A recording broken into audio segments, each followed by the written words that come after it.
Pilipino, sa makaisa pa, ngayon ko lang rin kayo nakita eh. Nung umalis ako ng Malacanang, ngayon lang. So, pagpatawarin na po ninyo ako, maghingi ako ng tawad.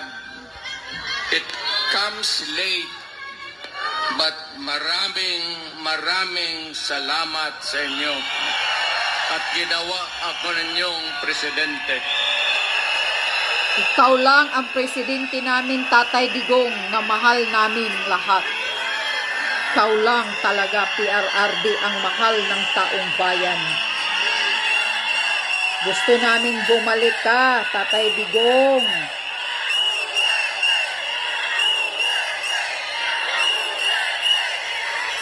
Tingnan nyo ang tao, grabe. Pinuntahan ko dito, nandoon naman ako sa Davao. Pag gano'n nang ako lumakad, staggered, I use a cane, nagbabadtos lang ako. Because of old age. That's normal. Pupunta ako dito ng Davao, dito man ako nag-aral. At matatag at matigas ang katawan. Hindi ko naman akalain na paabutin ako ng Panginoong Diyos. Makatapos, makauwi, makatrabaho, at maging isang mayor doon for 23 years. Naging congressman, vice mayor ako ng anak ko. Tapos, after about almost 30 years, bumalik ako ng Maynila, hindi na estudyante, presidente na ako. Yes, we love you, Tatay Digong. Itong ibigay ko sa inyo, maliit ito na bagay. Pwede ninyong itapon ito pagkatapos. Tapon mo lang sa isip mo. Pero pagdating ng panahon, nakikiusap ako sa inyo, nakaluhod, na huwag ninyong kalimutan, ito ay legal. It could spell the difference of what we have now, what we can pass to you, our children. Tama. Yes. At anong maibigay mo sa iyong mga apo at mga apo at mga anak na mga apo nila. Alam mo, may mga tao talagang ayaw ko sanang lumipas na eh. Lumipas na. But every time sa ating history, yes, ni kung may presidente man, yes, yan, who started first of all, na una, gusto niyang kulikutin, pakialaman, kalkalin niya ang Constitution. Unfortunately, Ferdinand Marcos Sr. Oh, yan. Ang unang nagkalkal ng konstitusyong demonyo. Kaya nagkataroon tayo ng from 4 years to another 4 years to martial law. Kaya nga, yan. Hanggang naging 20 years. Oh, yan. Kaya naging 20 years si Ferdinand. They could have done it in 10 years. Marunong But talaga. because they wanted themselves in power, may mga tao dito kayo, binanganak kayo si Marcos, namatay na lang kayo dyan sa nilibing kayo, si Marcos pa rin ang presidente ninyo. Kaya nga. Yan na nga.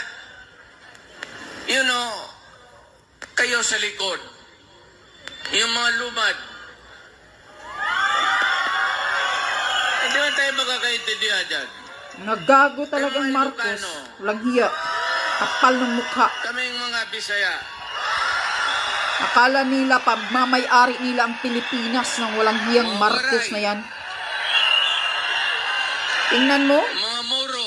ama mo, BBM ang nagkalkal una ng konstitusyon. Nakakaintindihan ba tayo? Tapos ngayon, ikaw na naman sumusunod, gustong kalkalin ang Noong una, konstitusyon. Inalipin tayo ng mga Espanyol. Wala tayong pulbura. Ang sekreto niyan, pulbura pati kanyon. So nung unang putok-putok, at mabuti na lang itong si Magellan, sumimple, pumunta sa likod ni Magellan at pinutol yung itlog niya ni Magellan. Pinagpapawisan ang bodyguard ni Tatay Digong. Kaya nung naging presidente ako, totoo yan, kayo. Lalat ba tayo Pilipino? Tingin-tingin ako dyan sa mga stamps. Jose Rizal, Bonifacio, Apolinario Mabini, si Jacinto, Marcelo H. del Pilar, okay yan sila. Naririnig na natin noon sa mga lulo ko na ito mga mahusay ng tao. Pero nung napalaki ako ng palaki, bakit puro Tagalog ito? May Ilocano. Sabi ko, wala ba tayong Bisaya na hero?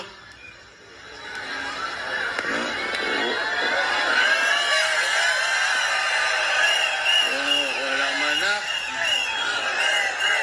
Nakalimutan lang tayo ng mga Kaya nga. Tagalog kasi sa Bisaya lang tayo. Kumputang ina ito. Kaya nung na-presidente ako, tinawag ko ito mga historical commission natin. Yung tinaro, anong mga stamps natin. Hoy! Nga kayo.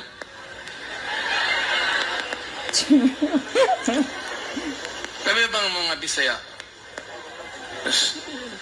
Sino ang hero namin? Lapo-lapo. Na balitaan namin si Daguhoy Daguhoy. sa Cebu. Oh. Ang problema kay Daguhoy, of later years, nung bago na, ito mga polis na gago, lahat ng mga polis, ang tawag nila sa mga ganon, Daguhoy. Bakit ninyo gipangalan Daguhoy ang mga animal na kriminal na yun? Oo, mga Paano nila si Daguhoy pickpocketer. hindi natin mahiro? O sino pa sa amin? Yung tigas na Cebuano, sino? Sabi man nila, meron man, sir. O sino? Pero, isda man, sir. Si Lapo-lapo. Sino? Si Lapu-Lapu, sir. Yun ang pumatay kagway jeep. Magellan. Bukas pag walang istampa yan. Kaya ngayon, nandyan na si Lapu-Lapu, tapos si Daguhoy. So, sinabi ko sa mga polis, pati military, huwag na ninyong tawagan yung mga hold-upper, mga kidnapper na Daguhoy. Oh. Ayaw mo, bakit nakaugulian nila yan? Hindi naman sinasadya siguro. Pero medyo may 2-3 na kami. Daguhoy. Kung mamatay si Pepe o si Bongo, baka madagdagan natin ng pangatlong hero. Tatay Diggs, joker ka pa rin. Yan. Hindi ko na lang habain, ha. Grabing tao, oh.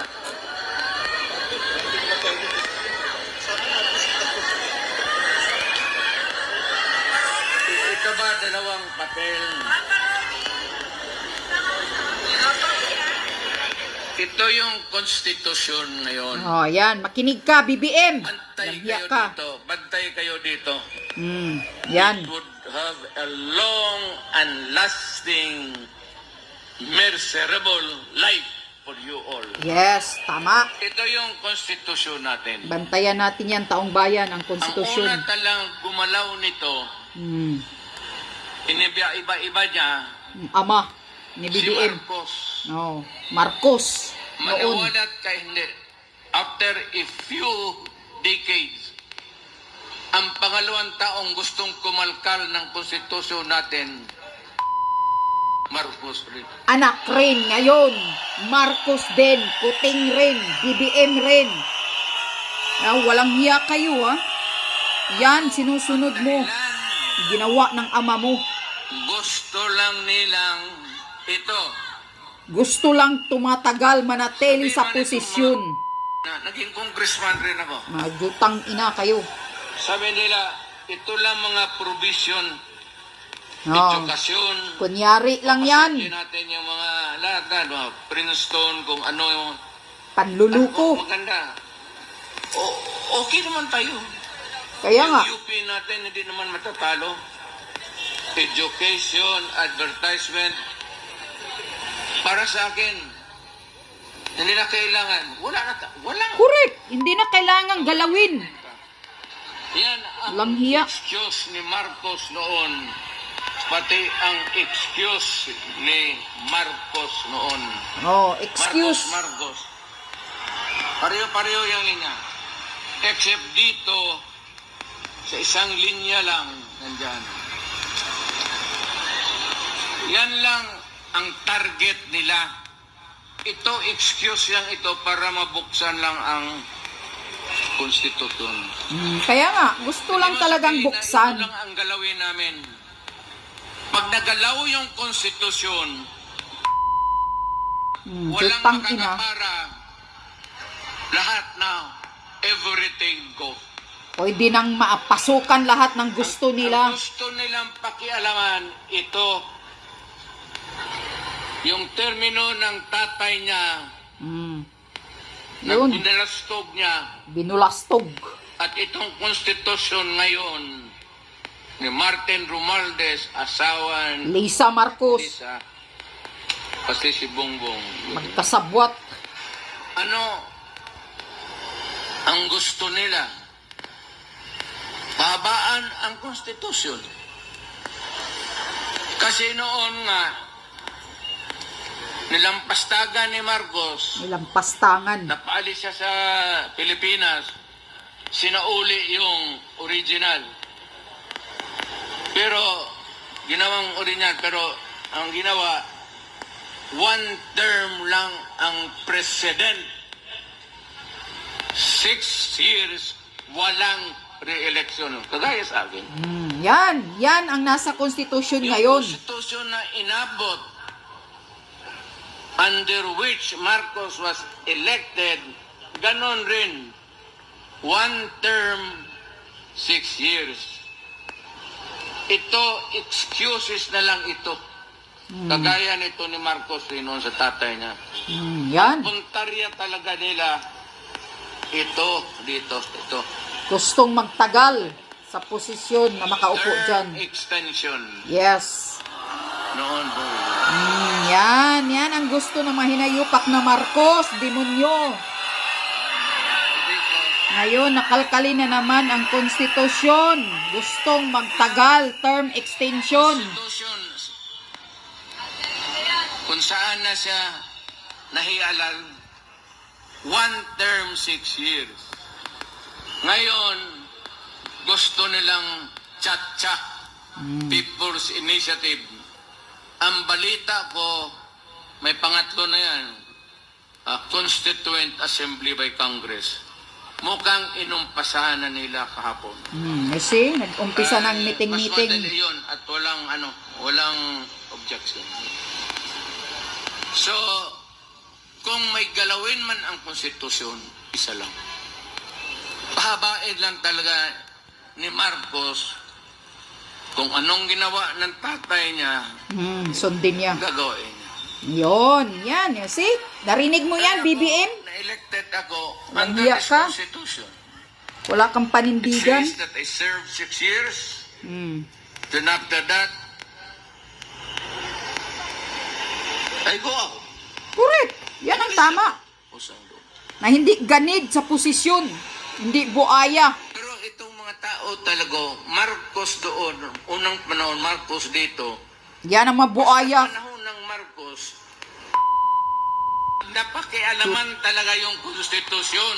Oh, yan. Mahaba yung trabaho. Yan. Gusto nila, pag may-ari na nila ang Pilipinas. Pumayag na ganon. Yes. Magkagulo na. Babuyan yan. Huwag mong babuyin, Sabi kuting. ko sa'yo, hindi tayo magkakilala lahat. Kung unang panahong nagkita tayo dito sa Maynila, magpatayan tayo. Correct. Magpatayan Eh, ulit. ano ka, Batanggenyo ako, Bisaya ako, Waray, Buro. But in 1935, yung matatanda natin, yung mga minuno natin, nung binatawan tayo ng Espanyol, ang Espanyol nag-istambay sa Pilipinas ng 400 years. Imagine that. Hinawakan tayo ng Espanyol noon. 400 years. 400 years. Pumasok ang Amerikano because there was an American-Spanish War. Natalo ang Espanyol. Nawala sa kanila ang Mexico, yung mga Marianas Island, pati Philippines. Isinurrender nila sa Amerikano. So, ang umupo uli dito ang Amerikano. So, ilang taon tayo Correct. Ilang taon tayong pinaghahawakan ng mga banyaga. Nagdusa, nagpakahirap Correct. sa mga banyaga. Tama. Ngayon, Binabalik na naman ni isang Marcos. presidenteng dumaan na matagal na dinispat sa naman sana namin. Sa Hawaii. Pati Tinapon. ito ngayong anak, Si BBM. may tuyo sa ulo talaga ang mga Bangag nga. Sabi mo, Tatay Digong, kaya bangag ang utak. Ganyan, may tuyo ang utak. gusto Saltik. pahabain. Sila lang naman yan yung gustong mapahabain ang termino nila. Ang Pilipino lamang interest dyan ang pahaba ng termino. Pahaba Ang lang ng Pilipino, utin. ang gusto magpahaba ng utin para papaligaya kung sino. Oh, yan ang gusto ng Pilipino. Pero ang mga politiko, pahaba ng termino. Kasi mga ganid, mga buaya sa posisyon. Hindi na ako magtatagal. Gustong kamkamin lahat ang pera ng Pilipinas ni Marcos ngayon. Tulad ng ginawa ng ama niya. Huwag lang kayong magpaloko. Yan ang legal. Sabi ko. Huwag na huwag ninyong pumayag na mangyari yan. Correct. Tama. Magkamatayan na. Mapalitan nila ngayon. Walang siguro ko mapalitan sunod na eleksyon.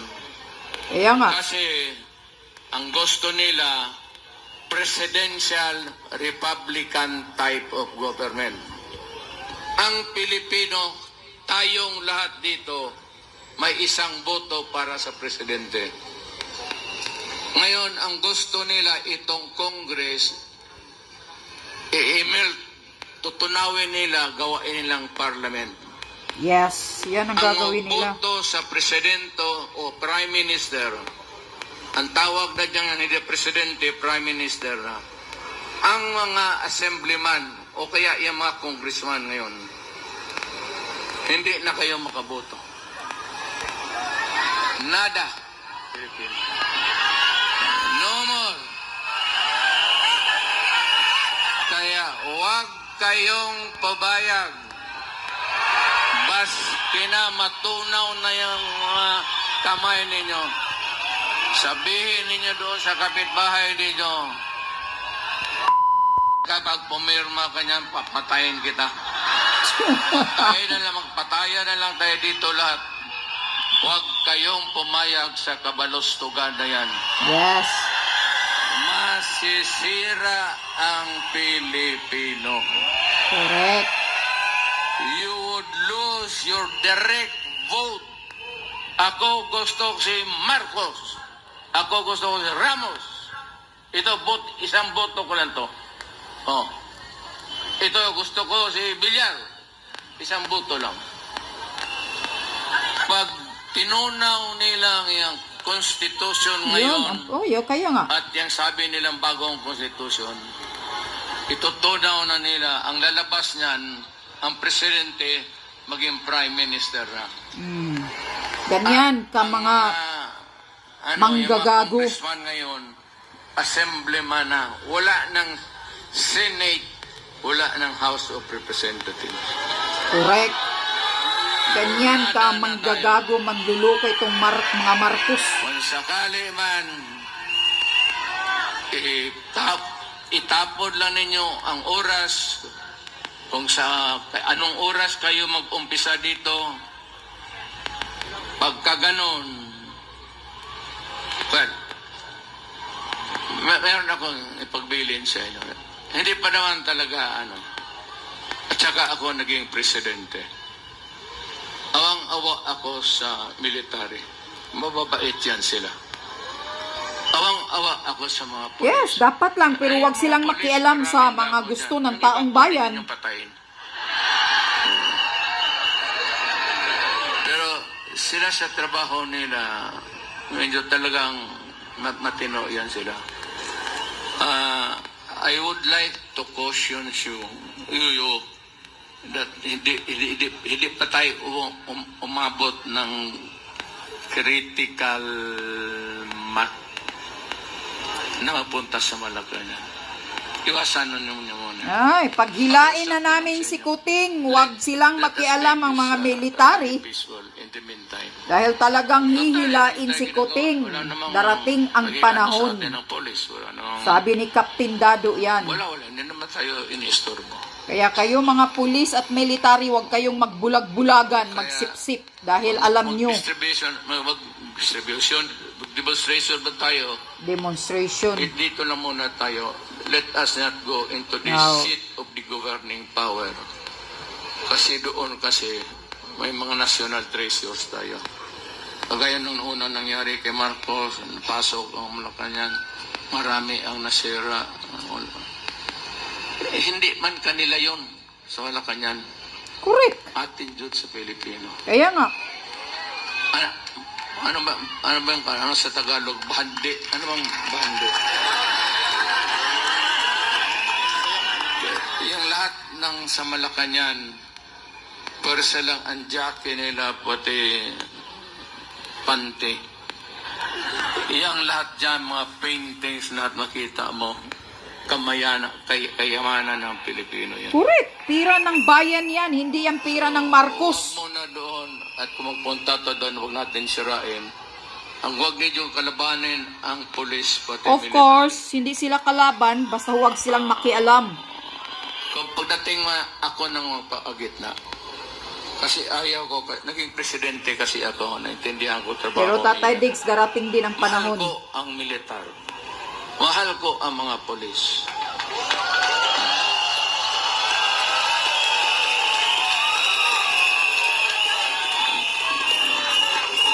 Pero darating ang panahon na hihilain yan ng taong bayan si BBM. Kaya kayong mga pulis, mga military, huwag kayong makikialam. Dahil sigaw ng bayan, una niyong protektahan ang taong bayan. Presidente pa ako na na-assign sa akin, nawala man nung ano ko dito. Pero the one thing that I can contribute really is let us avoid bloody incident. Bloody. Hindi pa. Darating yan. Darating yung bloody incident. Darating yan. O, yan, BBM, tandaan mo yan. Pagdalang ikaw si...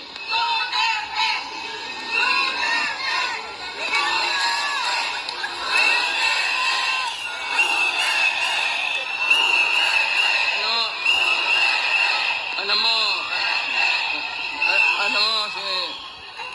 si Marcos, pasyal-pasyal na lang yan. Pasyal-pasyal na lang nga eh, bangag eh.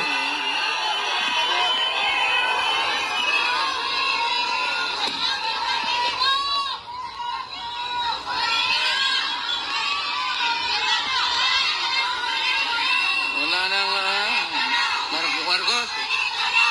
Marcos, ano? Lumayas ka na.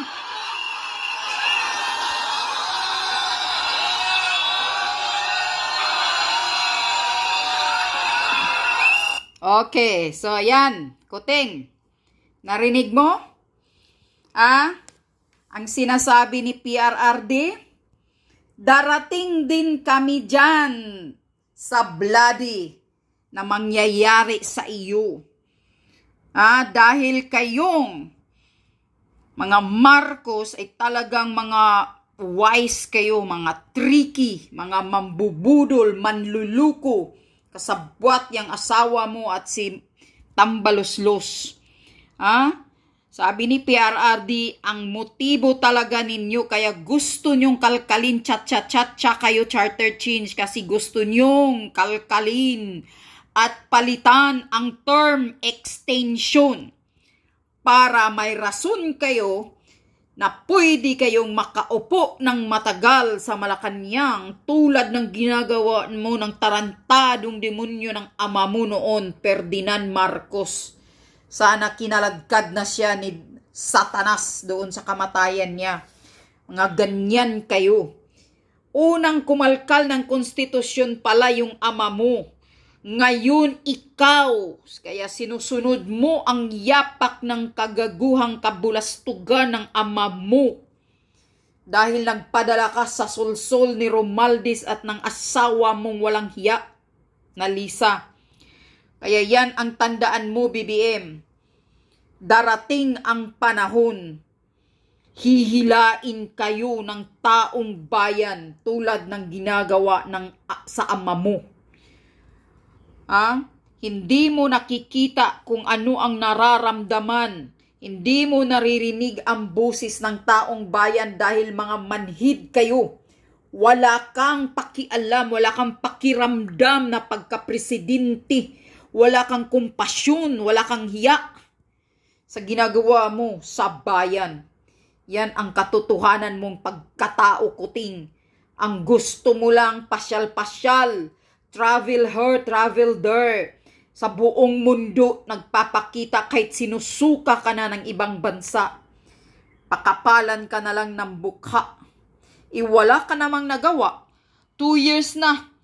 Magto 2 years na. Wala kang nabitbit na investor sa Pilipinas na galing dyan sa biyahe-biyahe mo. Nagsasayang ka lang ng pira ng bayan. Pira namin yan. Tandaan mo, Kuting. We are the taxpayer. Pira ng taong bayan yang binibiyahin ninyo. Pinapasaya ninyong sarili ninyo kasama ng mga sip-sip mong alipuri sa ibang bansa. Walang hiya ka. Kaya mumurahin talaga kita ngayon dahil hindi ko matiis ang ginagawa niyo sa bayan ngayon. Kahit wala ako dyan sa Pilipinas pero nasasaktan ako sa araw-araw kong naririnig sa nangyayari sa bansa natin. Dahil ako'y isang Pilipino. Kaya ngayon sabi ni Tatay Digong, kabulastugan ng ama mo, sinusunod mo ngayon. Kaya wag na wag kang magkakamali. Nakalkalin nyo ang konstitusyon. Kayong mga congressman, tatandaan namin yung pagmumukha ninyo, mga walang hiya kayo. Puro kayo mga corruption ang ginagawa ninyong nakaupo kayo ngayon.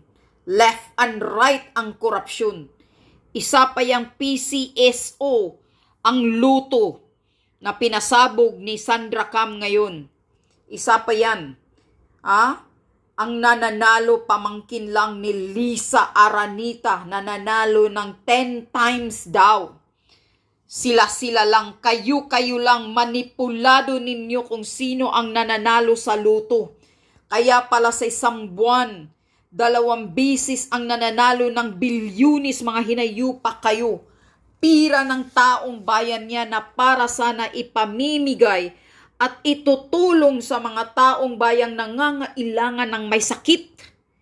Pero hindi nyo ginagawa dahil binubulsa mo na ikaw, Mel Robles, kapal ng mukha mo. Langya ka. Kawatan ang record mo. Yan ang sabi ni Sandra Cam. Noong panahon pa pala ni PRRD, tinanggal ka dahil kawatan ang issue sa mukha mo. Tapos ngayon, kinuha ka ni Lisa dahil ang gusto ni Lisa na mga appointed niya sa gobyerno ngayon ay mga kawatan. Yan ang gusto ni Lisa, yan ang sabi ni Maharlika. Na ang gusto ni Lisa na makaupo sa mga ahinsya ay magaling mangawat at can deliver ang money sa kanya. Yan ang sinasabi ni Maharlika. Galing yan kay Maharlika. Mga kawatan kayo. Marcos talaga. Ang record mo talaga, BBM, hindi mo talaga binago. Ang record ninyong pamilyang Marcos, hindi mo binago. Bis binigyan kayo ng chance na nakabalik ka sa pwesto sa Pilipinas. Pero hindi mo binago ang pangalan ninyo. Tuloy-tuloy pa rin yung branded name ninyong mga kawatang, mga Marcos. Manluluko, manbubudol, mandurugas. Tinutuloy mo ang mabahong record ninyo. Walang hiya kayo. Wala kayong awa sa Pilipinas. Wala kayong pagmamahal. Wala kayong awa sa mga taong bayan na nahihirapan na sila sa pang-araw-araw nilang pamumuhay. Wala kayong mga utak, wala kayong puso. Kayong gobyernong Marcos, sariling interest nyo lang ang pinapayaman ninyo ngayon. Walang hiya kayo.